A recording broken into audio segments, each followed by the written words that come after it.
municípios, e os municípios provêm a maior parte dos serviços públicos, saúde, educação, é quem está próximo das pessoas, né?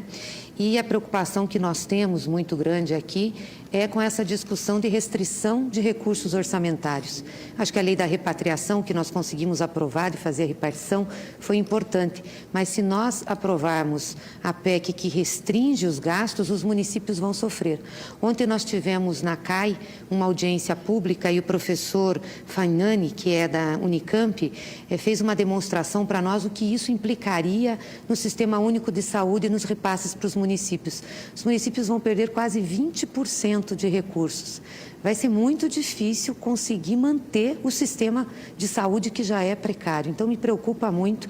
Eu acho que é importante discutir, independente da posição política do PSDB aqui, que eu sei que compõe a base do governo, mas discutir com os prefeitos como que eles estão vendo essa ação do governo federal em fazer uma restrição orçamentária tão grande. Mas desejo sucesso a Vossa Excelência e um bom encontro. Antes de passar a palavra ao senador Lindbergh, eu queria fazer algumas considerações no dia de hoje. Ontem nós tivemos uma notícia muito triste, que foi o envolvimento do presidente da República, eu diria o apequenamento do presidente da República, em relação a um pedido feito por seu ministro de Relações Institucionais, Gedel Vieira Lima, para liberar a construção de um edifício na Bahia, pressionando o IPHAN, um instituto, um órgão do Ministério da Cultura. O ex-ministro que pediu demissão, o ex-ministro da Cultura, senhor Calheiro, que pediu demissão, alegando essa pressão, ontem veio a público dizer que o presidente Temer tinha participado também da pressão, pedido para ele resolver o assunto. E parece-me que, inclusive, gravou conversas com o presidente da República, com o ministro de Relações Institucionais e também com o ministro-chefe da Casa Civil. Isso é uma situação muito grave. Na realidade, o que o presidente estava fazendo era tráfico de influência, advocacia administrativa a favor de um interesse privado. Disse o seu porta-voz que aquilo era mediação de conflitos entre ministérios e cabia muitas vezes à presidência ou à Casa Civil fazê-lo. Conflitos entre ministérios se dá quando você tem uma discussão de política pública, um entendimento sobre o encaminhamento dessa política pública, mas não pode se dar em relação a interesses particulares. O Palácio do Planalto, a Casa Civil, não pode cuidar de interesses imobiliários de ministros.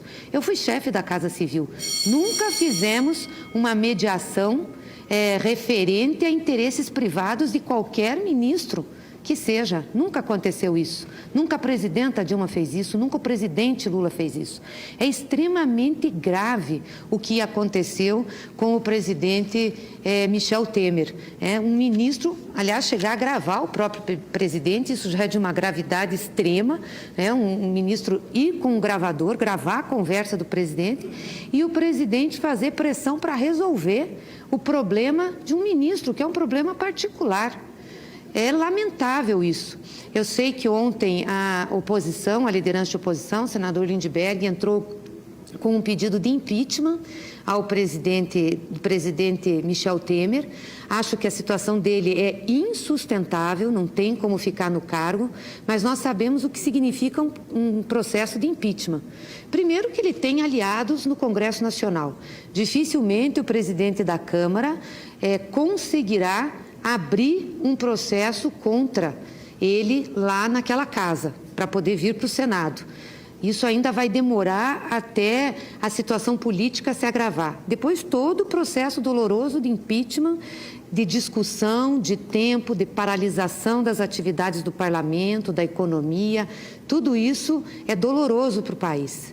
Eu acho que o presidente Temer devia compensar a sua pequenez, porque ele apequenou a presidência da República com esse ato, podia compensar a sua pequenez pedindo renúncia, renunciando e convocando eleições diretas. Aliás, desde que nós discutimos o impeachment da presidenta Dilma, a gente tem dito isso. Só tem uma coisa para curar esse país da crise política, é chamar o povo às urnas, é ouvir as manifestações populares? Eleger alguém pelo voto, eleger alguém que possa realmente ter legitimidade para sentar-se à cadeira da presidência da República. Então, penso que seria muito melhor para o país, para a nossa situação, se o presidente renunciasse.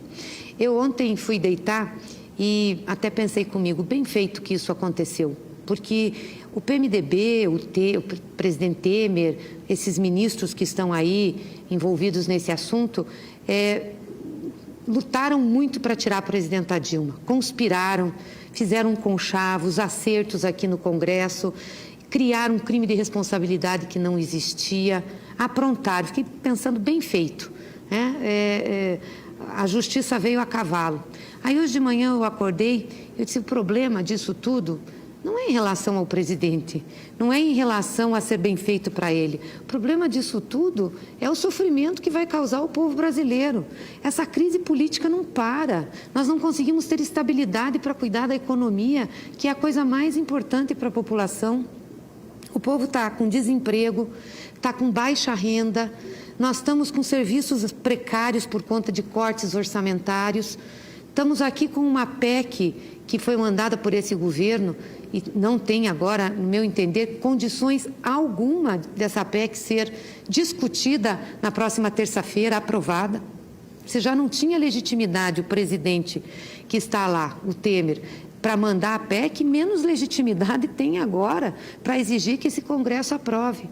Então, ou seja, o país vai continuar sangrando nessa crise política que é uma crise sem precedentes na nossa história.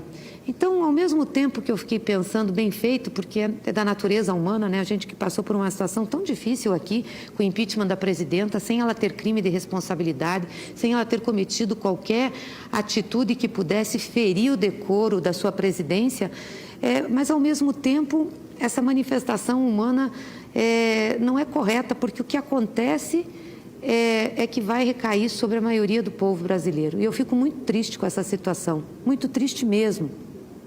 Porque enquanto a gente estiver discutindo essa crise política e o país inteiro vai se voltar a essa crise política, é isso que vai acontecer. Hoje você pega os jornais, todos os jornais estão falando dessa situação, da gravação da conversa do presidente, do tráfico de influência do presidente, do apequenamento da presidência da República, em o presidente cuidar de situações imobiliárias do seu ministro, interesses imobiliários do seu ministro.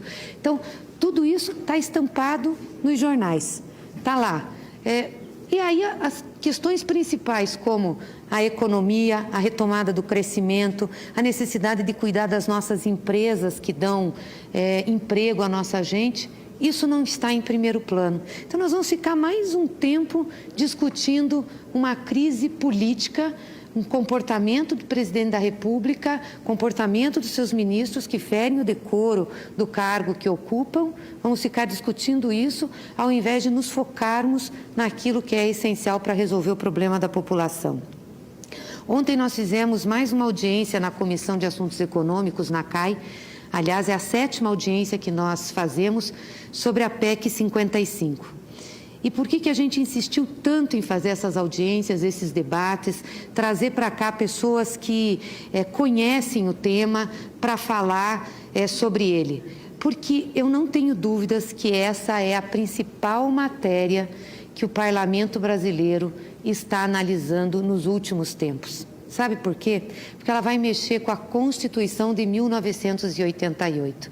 É a primeira Constituição em 500 anos de história do Brasil que trouxe um capítulo destinado aos direitos sociais das pessoas, dos cidadãos brasileiros. Nós nunca tivemos uma Constituição que tratasse sobre direitos sociais, sobre seguridade, sobre previdência, sobre o direito à educação, sobre o direito à saúde, inclusive com vinculação de recursos orçamentários. Então, veja, nós levamos 500 anos para fazer a primeira Constituição que olhou para o povo. E claro que só colocar na Constituição não bastava. Sabíamos isso à época em que foi discutida a Constituição, em que tivemos a Constituinte. Mas estar lá registrado na Constituição,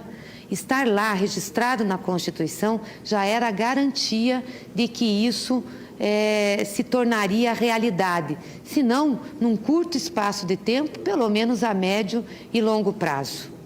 E foi o que nós fizemos, principalmente nos governos do presidente Lula e da presidenta Dilma. Aprofundamos muito os direitos e as garantias constitucionais.